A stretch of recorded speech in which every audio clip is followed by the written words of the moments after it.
we can do practically anything with cuts by creating the points, etc., and using the polygon cut command or the other commands. But we also have some very intelligent cuts to facilitate our manual detailing. So a situation which is very common is when the flange needs to be cut out because the column is too narrow for it or for some other reason. And if you notice under the detailing menu, we have this flange notch command, which is very easy to use. You don't need to create points. You don't need to go about selecting these points and doing a polygon cut or anything like that.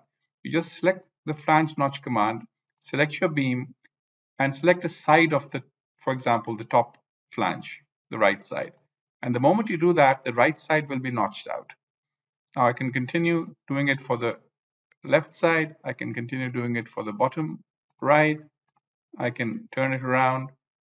I can do it for this side as well.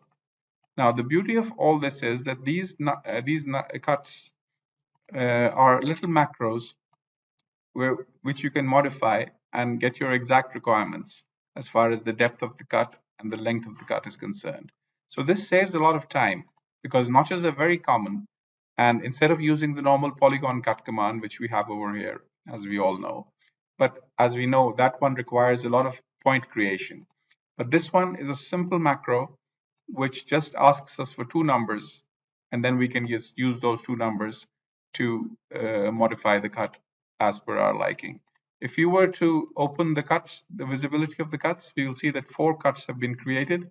I can select any particular cut and say M, enter to select the macro. I can change the parameters to something else. It'll become a longer cut. I can make it deeper. Basically play with it as I want. But the advantage, like I said, is that there's no need to create points and immediately you get your desired result. This is a very neat trick and I would want everyone to use these little macros on the right side under the detailing menu for such situations.